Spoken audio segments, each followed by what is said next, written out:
बिस्मिल्लाहिर्रहमानिर्रहीम। स्टूडेंट्स, आज हमने न्यूमेरिकल्स देखने हैं। Numericals related to equilibrium constant. ठीक है, equilibrium constant which is capital C, capital K, sorry, small C. ठीक है, अब इक्विलिब्रियम कांस्टेंट जो कि हमने लॉ ऑफ मास एक्शन से डिराइव किया था, किसके इक्वल था? It is the ratio of active mass of products. Power में क्या था? Number of moles in the balanced chemical equation divided by active mass of reactants. ठीक है, अब ब्रैकेट्स क्या शो कर रही हैं? स्क्वायर ब्रैकेट्स एक्टिव मास को। तो न्यूमेरिकल्स में हमने यही एक्सप्रेशन यूज़ करना है, ओनली दिस एक्सप्रेशन। ठीक है, न्यूमेरिकल में आपको इक्वेशन दी होगी। Let's take an example. For example ये इक्वेशन दी हुई है न्यूमेरिकल में। ठीक है, अब इस न्यूमेरिकल में क्या है? आपको कार्बन, ऑक्सीजन और कार्बन डाइऑक्साइड के एक्टिव मास की अमाउंट दी हुई है। लेट्स सपोज कार्बन का एक्टिव मास दिया है 0.4 मोल पर डेसीमीटर क्यूब। ठीक, मोल पर डेसीमीटर क्यूब किसका यूनिट है? एक्टिव मास का। ऑक्सीजन का एक्टिव मास दिया हुआ है 0.2 मोल पर डेसीमीटर क्यूब। कार्बन डाइऑक्साइड की जो एक्टिव मास है 0.1 मोल पर डेसीमीटर क्यूब। ठीक है, इसको मोलर कंसंट्रेशन भी कह सकते हैं, एक्टिव मास भी कह सकते हैं। अब क्वेश्चन कैसे पूछा होगा? Find the value of Kc।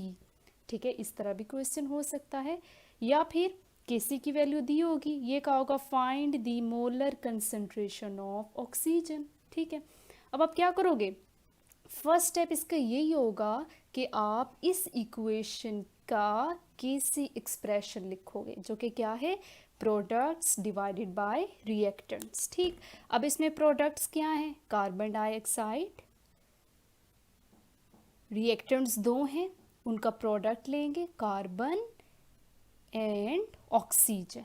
ठीक है, Kc is equal to carbon dioxide divided by दोनों रिएक्टेंट्स का प्रोडक्ट। अब इसमें वैल्यूज पुट करोगे, सिंपल। कार्बन डाइऑक्साइड की क्या वैल्यू है? 0.1। ठीक, साथ अब यूनिट भी लिखोगे, क्योंकि एंड पे आंसर के साथ आपने यूनिट भी लिखना है। ठीक है, तो आपने दोनों को साथ लेकर चलना है। ठीक, अच्छा, 0.1 कार्बन डाइऑक्साइड, कार्बन की देखें मोलर कंसंट्रेशन क्या है? 0.4 मोल पर decimetre cube.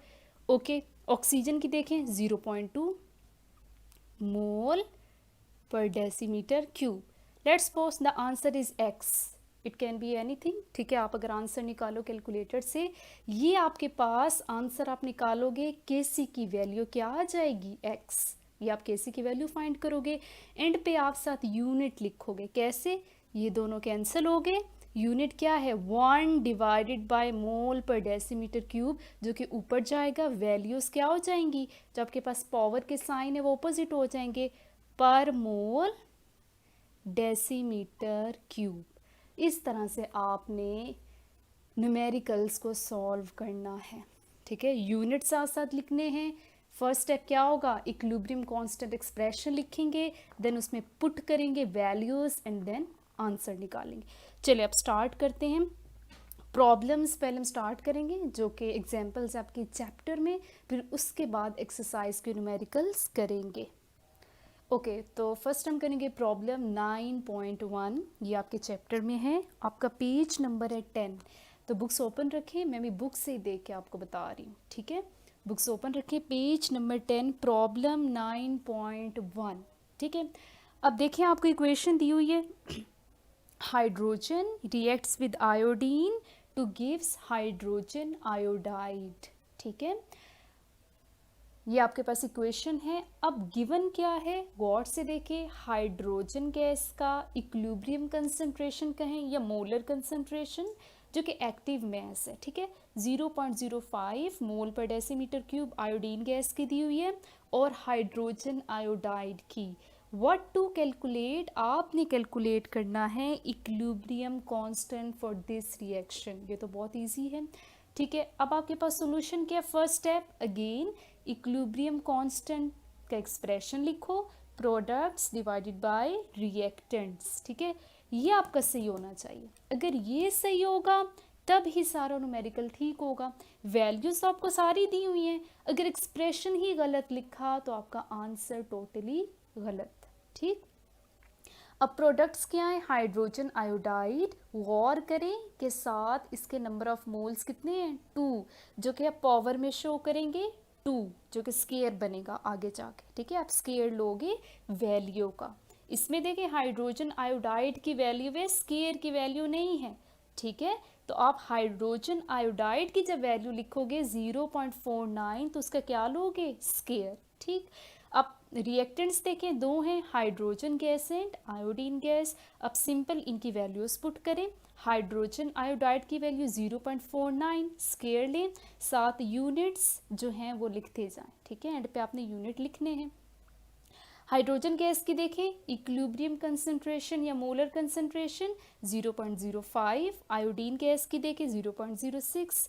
Step by step in दोनों को पहले मल्टीप्लाई करें, 0.0030, ठीक। इसका स्केयर ले लें, स्केयर का ये आंसर आया 0.2401।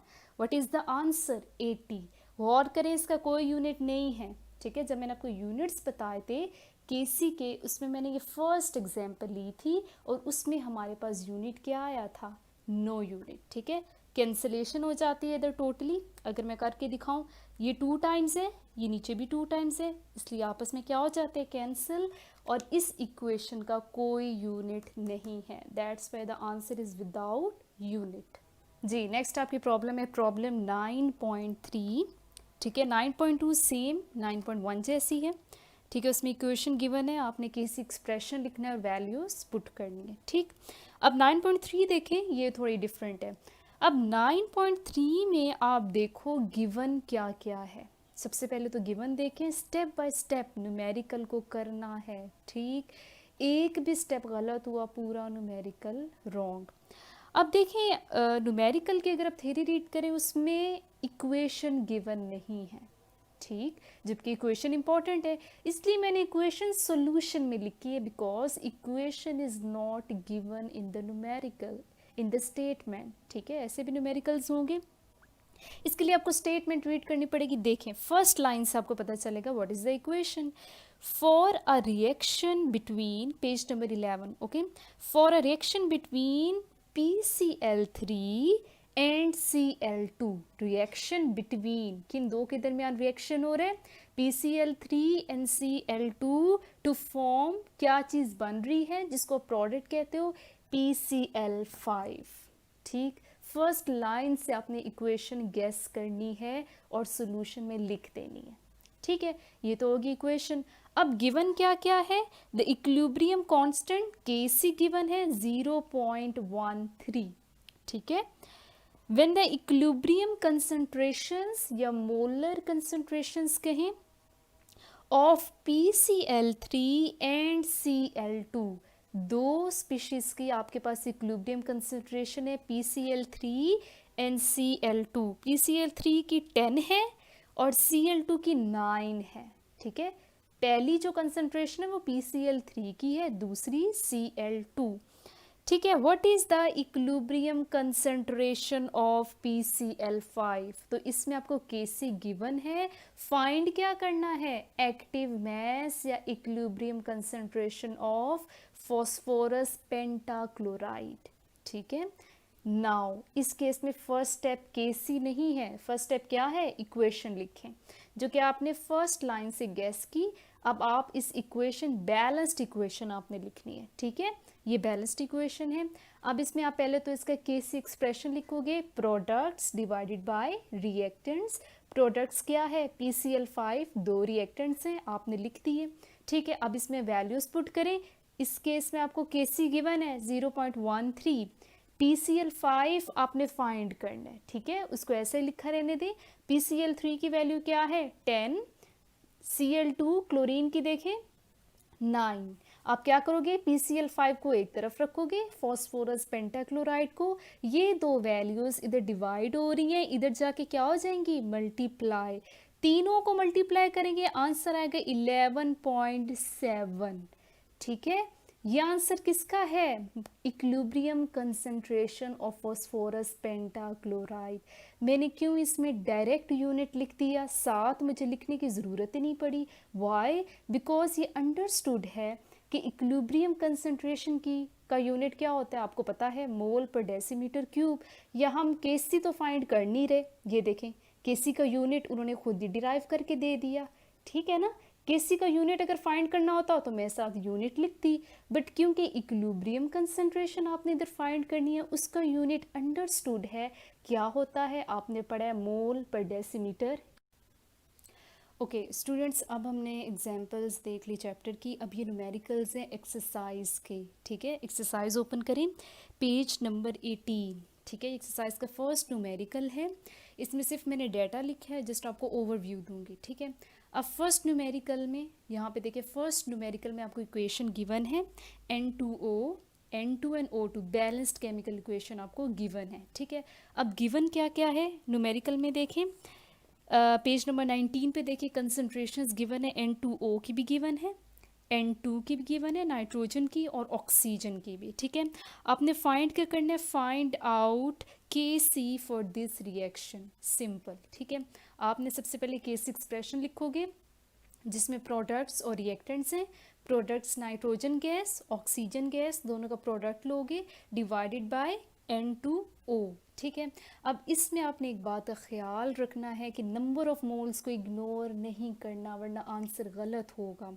ठीक है, नाइट्रोजन गैस के नंबर ऑफ मोल्स 2 हैं, स्केयर की शक्ल में आएंगे, ऑक्सीजन का 1 है, ये शो नहीं करते, और N2O के नंबर ऑफ मोल्स 2 हैं जो कि आप पावर में शो करोगे। इसके बाद आप वैल्यूज़ पुट करोगे एंड सिंपल आप केस का आंसर निकालोगे। ठीक है, वैल्यूज़ आपने नाइट्रोजन गैस की पुट करनी है, उसका स्केयर लोगे, ऑक्सीजन गैस की और N2O की पुट करोगे, उसका भी स्केयर लोगे। ठीक, ये हो गया सेकंड न्यूमेरिकल जो कि डिफरेंट है। अब इसमें आप देखें गिवन, ठीक है, गिवन में मैंने इक्वेशन नहीं लिखी, मैंने किस में लिखी, सॉल्यूशन में, बिकॉज इस न्यूमेरिकल में इक्वेशन गिवन नहीं है।